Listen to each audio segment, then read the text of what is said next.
Welcome to Teacher G, the ideal classroom for Hindi. Hi दोस्तों, welcome back to my channel.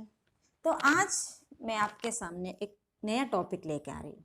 तो आप सबको पता है हिंदी साहित्य से रिलेटेड जो भी एग्जाम्स आते हैं जैसे कि UGC NET, SET, assistant professor, HSST, HSA, K TET, C TET और जो हमारा केवी का एग्ज़ाम होता है और जो नवोदय का एग्ज़ाम होता है, वैसे बहुत सारे एग्ज़ाम में हिंदी साहित्य से रिलेटेड क्वेश्चंस आते हैं। तो हिंदी साहित्य आप सब जैसे कि आप सबको पता है हिंदी साहित्य बहुत बड़ा है। इस बृहद इतिहास को एक साथ बैठकर पढ़ना बहुत मुश्किल होता है, तो मैंने सोचा इस इतिहास को मैं छोटे छोटे एपिसोड के रूप में, एक छोटे छोटे वीडियो के रूप में आपके सामने प्रस्तुत करूँ। हिंदी साहित्य का इतिहास से संबंधित जो भी टॉपिक्स है वो सारे टॉपिक हम मतलब एग्जाम से रिलेटेड जो भी टॉपिक है वो उन सब का मैं वीडियो बनाकर आपके सामने प्रस्तुत करूँगी। और इसमें पहला वीडियो जैसे कि आप सबको पता है हिंदी साहित्य के इतिहास को 4 भागों में विभक्ति किया है। उसमें पहला है आदिकाल, दूसरा भक्तिकाल और तीसरा रीतिकाल और चौथा है आधुनिक काल जो आज चल रहे। ओके, तो पहले हम ये जो भक्तिकाल, रीतिकाल और आधुनिक काल ये सब पढ़ने के पहले हमें पहले ये जानना चाहिए कि आदिकाल क्या है, आदिकाल में क्या हो गया, आदिकाल की विशेषताएं क्या है, उसका नामकरण, उसमें जो जो साहित्य हुआ है उन सब के बारे में हमें पता चलना चाहिए। तो मेरा पहला टॉपिक है आदिकाल की विशेषताएं।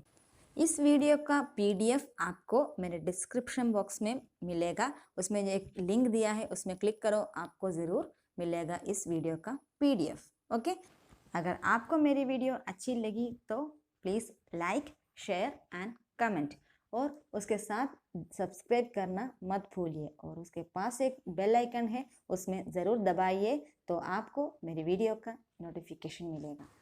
तो हिंदी साहित्य से संबंधित हमारा पहला क्लास है आदिकाल की विशेषताओं के बारे में। तो शुरू करें आदिकाल की विशेषताएं। तो हम जैसे कि हम सबको पता है कि आदिकालीन साहित्यिक सामग्री को हम निम्नलिखित 3 वर्गों में रख सकते हैं। एक है वीरगाथात्मक काव्य है और दूसरा है जो धार्मिक काव्य, फिर प्रकीर्ण काव्य आते हैं। वीरगाथात्मक काव्य में रासो साहित्य आते हैं और धार्मिक साहित्य में सिद्ध, नाद, जैन साहित्य और प्रकीर्ण काव्य में आते हैं लौकिक साहित्य। तो देख लेंगे पहला पॉइंट है वीरों की यशोगाथा। इस काल की अधिकांश रचनाएं वीर प्रसंगात्मक है। इन रचनाओं में चारणों और भाटों ने अपने आश्रयदाताओं की खुलकर प्रशंसा की है और इनमें वर्णित घटनाएं अतिशयोक्तिपूर्ण किंतु आकर्षक एवं कवित्वपूर्ण है। और दूसरा पॉइंट है कि युद्धों का सजीव वर्णन।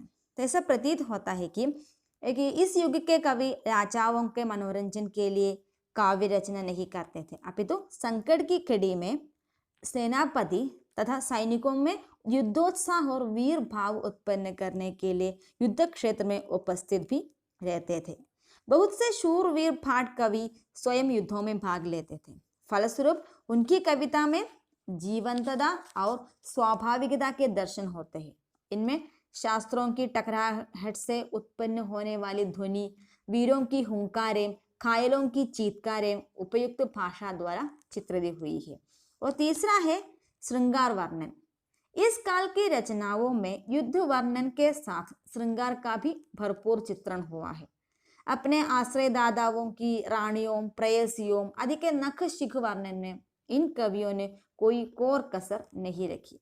श्रृंगार के दोनों पक्षों, संयोग और वियोग का हृदयग्राही वर्णन इस युग की रचनाओं की विशेषता है। डॉक्टर हजारी प्रसाद के शब्दों में सामंत जिस काव्य का प्रधान आश्रयदाता है उसमें उसकी झूठी सच्ची विजय गाथाओं और कल्पित अकल्पित प्रेम प्रसंगों का होना उचित ही है। और 14 है ऐतिहासिक संदिग्धता। इस काल के वीर प्रशस्ति रचनाओं में वर्णित घटनाओं को ऐतिहासिक दृष्टि से प्रामाणिक नहीं माना जा सकता है। और 5वां है भावानुकूल शैली। काव्य कला की दृष्टि से इस युग के साहित्य का विशेष महत्व है। वीर तथा श्रृंगार रसों के चित्रण के लिए कवियों ने प्रबंध तथा मुक्तक दोनों शैलियों को अपनाया। ये रचनाएं अधिकतर गेय होती थी, जिन्हें चारण पाठ अथवा गायक मंडलियां अभिनय सहित गाकर प्रस्तुत करते थे। इस युग के कवियों ने दोहा, कवित्त, पद्धतियाँ आदि छंदों का अधिक प्रयोग किया।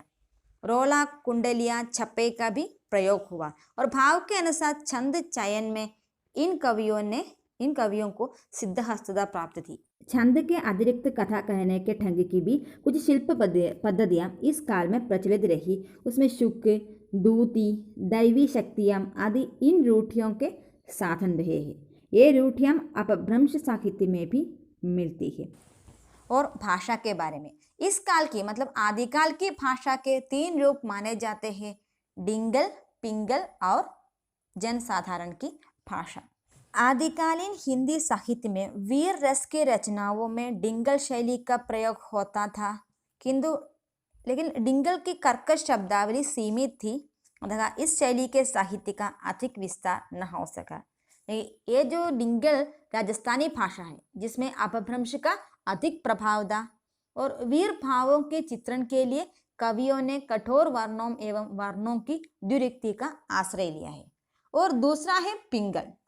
मध्य देश की भाषा को पिंगल नाम दिया गया और आदिकालीन हिंदी साहित्य में कोमल भावों की अभिव्यंजना पिंगल शैली में की जाती थी। पिंगल शैली के प्रयोग में धीरे धीरे कोमल शब्दावली का विकास हो रहा था। यह शैली लोकप्रिय होती चली गई और उसका ब्रज भाषा में विलीन हो गया। और तीसरा महत्वपूर्ण है जो जन साधारण की भाषा। जैसे कि हम सबको पता है, महान साहित्यकार अमीर खुसरो की पहेलियाँ इसी भाषा में रची गई है। जैसे कि आप सबको पता है, इस युग के साहित्य की प्रवृत्तियों का आकलन करते समय याद रखना चाहिए कि वीरगाथा काल आदिकाल का एक भाग है और आदिकालीन साहित्य में सिद्ध, नाथ, जैन कवियों का साहित्य भी आएगा और जिसकी प्रमुख प्रवृत्तियां हैं धार्मिक मत का प्रचार और बाह्याचार का खंडन। इन बातों की जानकारी के लिए आप मेरे आने वाले वीडियो को पक्का देखना, क्योंकि उसमें इन सब की बहुत विस्तार से मैंने विचार किया है। और ये जो क्लास है हिंदी साहित्य से संबंधित मेरा पहला वीडियो क्लास है और इसका नेक्स्ट क्लास हिंदी साहित्य में आदिकाल के नामकरण से संबंधित है। इसी तरह हिंदी साहित्य से संबंधित मेरे नए क्लास के बारे में आपको जानकारी चाहिए तो पक्का सब्सक्राइब करना। हिंदी साहित्य से संबंधित मैं जो भी वीडियो डालने वाली हूँ उन सब का नोटिफिकेशन आपको तुरंत मिलने के लिए don't forget to click the bell दबाना मत भूलिए।